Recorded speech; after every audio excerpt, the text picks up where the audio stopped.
Alrighty, let's get into it, guys. Let's go, baby. Woo! I'm fired up. I got coffee in me. I'm like, woo! Welcome to another sports podcast, guys. This week we have week 11 in the NFL. I'm going to go ahead and give you week 11 NFL power rankings and games. As always, Triggered. That's right. That's me, Big Nate, your host. You know what we do here. I'm going to go ahead and give you my power rankings. We'll go 32-1 in my unique three-segment style, which concludes my top 10. I'm going to give you that week 11 game slate and that top 5 games of the week, so you know exactly what games I'll be looking at. All right, let's go ahead and kick it off like we always do with the basement. Start you off here at team 32 is the Detroit Lions.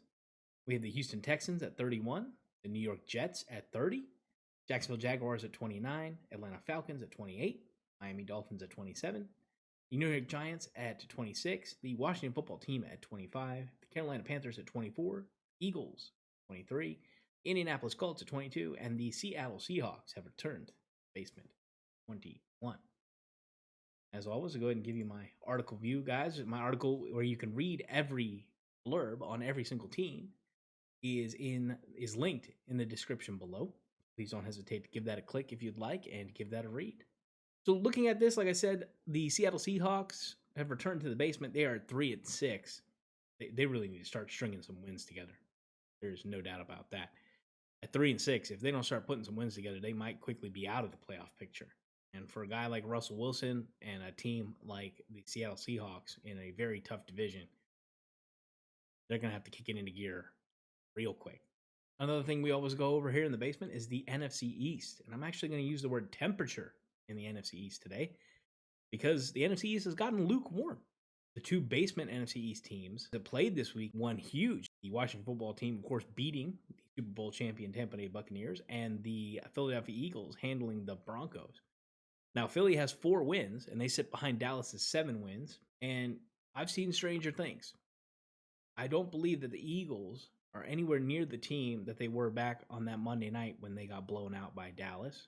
I don't doubt that Dallas is still a stronger team than the Eagles. However, lukewarm would be the temperature for this division. Go ahead and talk about the Colts here, as they rank 22 in my power ranking, and they are fighting an uphill battle. They look okay. They're 5-5, but they have really not 3 games behind the 8-win Titans. They are like 4 wins behind them because they've been swept by the Titans already this year. So it's going to be really hard for them to push into divisional contention. However, they're going to try to make a push here for the wild card. The rest of the teams here in the basement are not too worthy of being talked about. Like I said, go ahead and read my article if you'd like to see more on those teams, or ask me a question down in the comments below. I am never going to ignore it. I will definitely get back to you at some point, and I would love to hear any questions you have about any of the teams.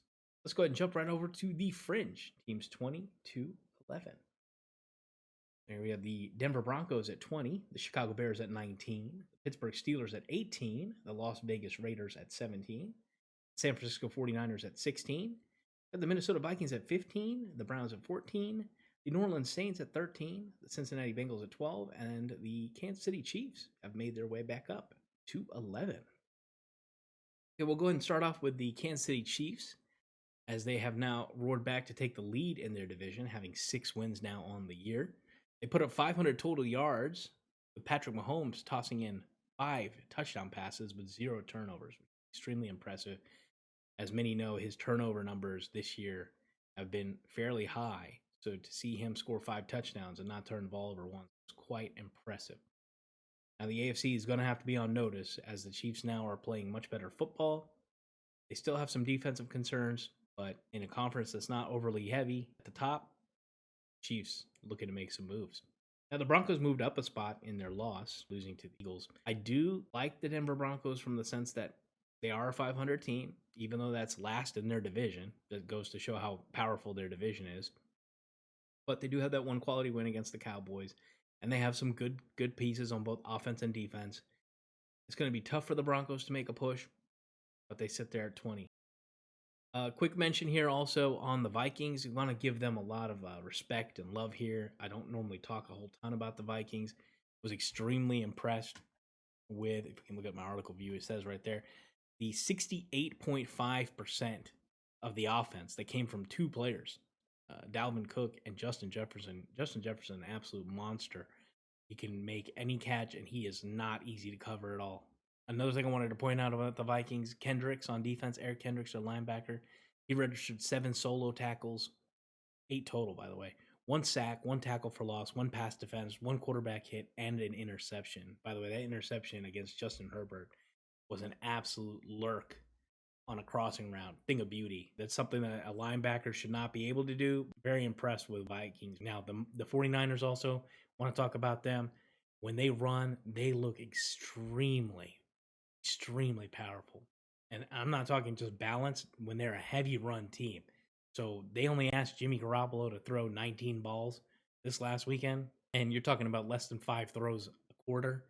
When he's able to go 15 for 19, throw 2 tuds, you're probably dominating in the trenches. And they absolutely were. They were just running all over.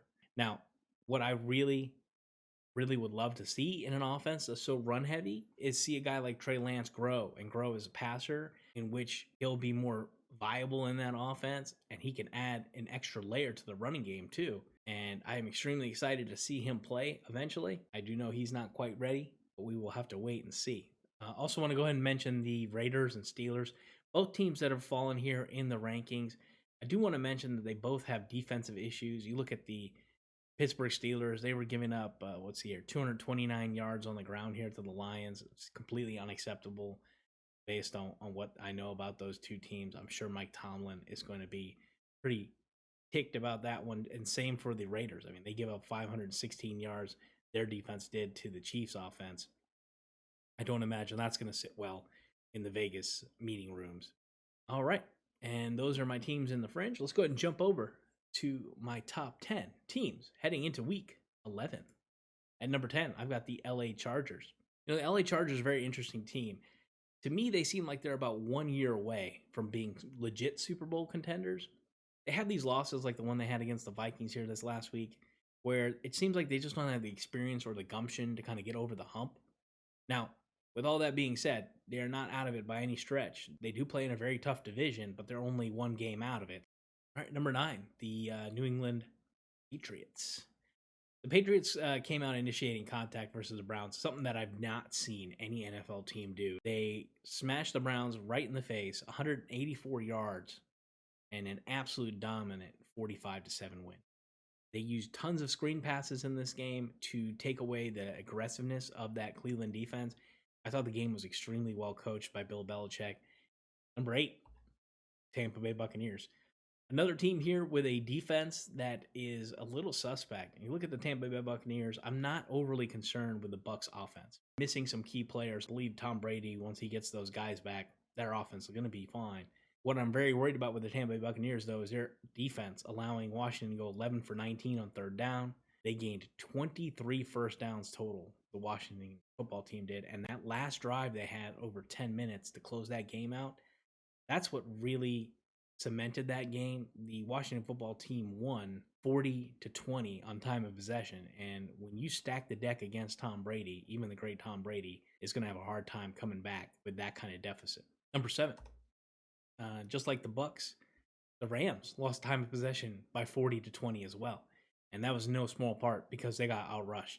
They got outrushed 156-52. And you put in 2 more turnovers on top of that. It's no doubt easy to see why they dropped their last 2 games. They're just not playing good football right now. Now, they do need to get their groove back, and they do get a bye week this week, so maybe that's just what they needed. Number 6, the Arizona Cardinals. It's very tight here at the top in the NFL, and you have to be playing your best football every week to keep that top spot. Cardinals offense, they put up 437 yards against San Fran week before last, and then they went ahead and put up 169 this week. Of course, that drop off very much so in the fact that they don't have DeAndre Hopkins or Kyler Murray out there. With those guys back, I don't expect to see the Cardinals fall much lower in the top 10. In fact, I very much would expect them to kind of catapult themselves back up to the top here in the upcoming. Number 5, the Green Bay Packers. The Green Bay Packers defense is getting a lot of respect out there in the media market. There's no denying that. One thing I saw is that 44 points were given up this year at home by the Packers. Now, of course, they just blanked the Saints this week. They had Trevor Siemian. But look at the other teams that the Green Bay Packers have played against at home. That would include the Washington football team, the Detroit Lions, and the Pittsburgh Steelers. So that stat a little misleading in the sense I don't want to get too ahead of myself. I want to see the Green Bay Packers play against more talented offenses and see how their defense fares. I'm not going to deny they're playing better. Obviously, they've moved up here in my power ranking up to number 5. Number 4, the Baltimore Ravens. I really think they ran out of gas. They played 5 full quarters that overtime game the week before, coming into the short week against the Dolphins. I had figured the Dolphins were going to be able to stay close with the Ravens because of that. They did force 2 turnovers. They were able to slow that Ravens offense down, whether it was fatigue, whether it was great defense, a combination of all the above. Very, very tight game there for the Ravens. I don't expect that it will last. They do get extra time here before their next game, and I full well expect the Ravens to bounce back. Number 3, the Tennessee Titans. So against the Saints, and the Titans had less first downs, less third down conversions, less rushing yards, less passing yards, and they still won. I don't think you can underestimate the power of Mike Vrabel and his coaching. And his team really does embody the toughness that he used to play with as a Patriot. It's going to be very interesting to see how they continue to fare with their main man, Derrick Henry, being out. Number 2, the Buffalo Bills. So they had 6 touchdowns, 4 of them coming on the ground. And when you can let Josh Allen just go 21 for 28 and be extremely efficient, that's when you'll see those lopsided scores like 45-17. Just impressive win, impressive way to rebound and show dominance, which is a common theme here of these teams at the top. They're able to take a loss, come back the very next week, hit their opponent with about the best shot they can. Look at that Buffalo defense, forced 5 turnovers on the road. That is just an unreal number. Shows how they're a real complete football team.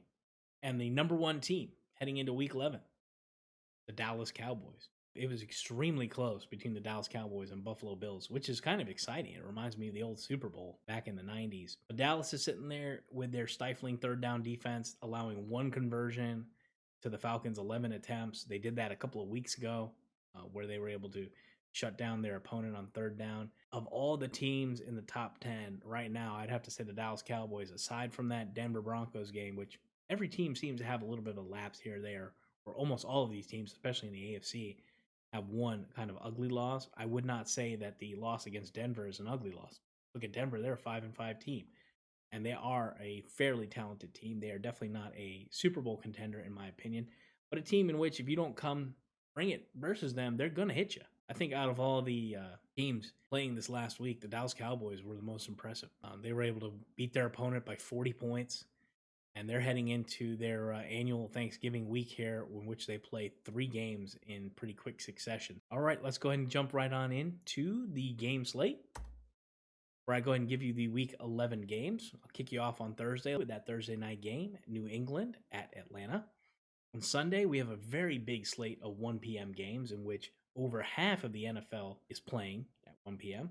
You've got Indianapolis at Buffalo, Baltimore at Chicago, Detroit at Cleveland, Houston at Tennessee, Green Bay at Minnesota, Miami at the Jets, New Orleans at Philadelphia, Washington at Carolina, and San Francisco at Jacksonville. You have one 4:05 game on Sunday. That's Cincinnati at the Vegas Raiders. You got 2 4:25 games, the Dallas Cowboys at Kansas City Chiefs and Arizona at Seattle.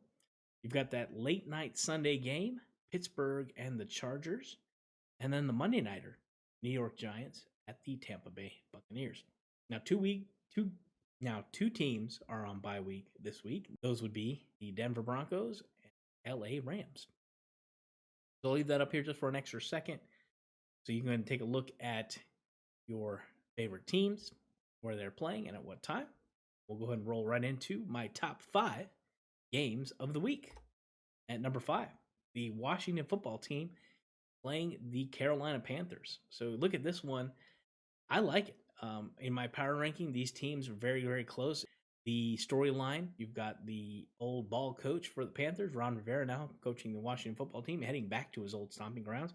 And the Panthers, who are starting Cam Newton this week at quarterback. Extremely excited for that game. Going to be an interesting watch of 2 teams that typically don't show up on a lot of people's radars, but this week, an interesting matchup. Number 4, Steelers at Chargers.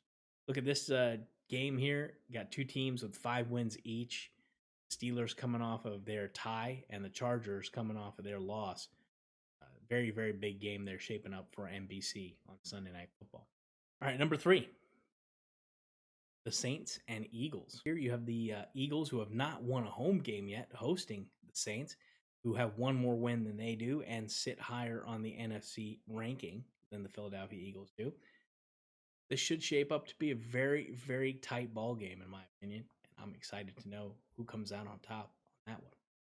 Number 2, the Bengals and Raiders. So that lone 4:05 p.m. game is quite a good one, in which you've got 2 5-4 teams playing against each other. You got Joe Burrow, you got Derek Carr, you got Vegas.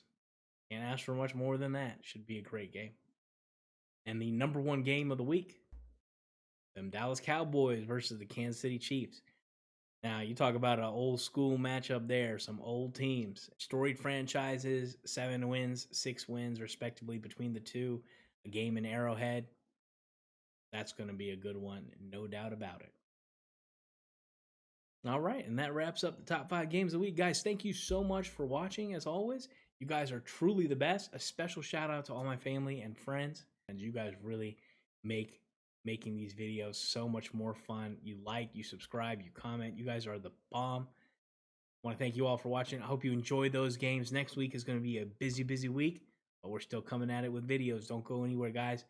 I'll see you on the next one. Peace.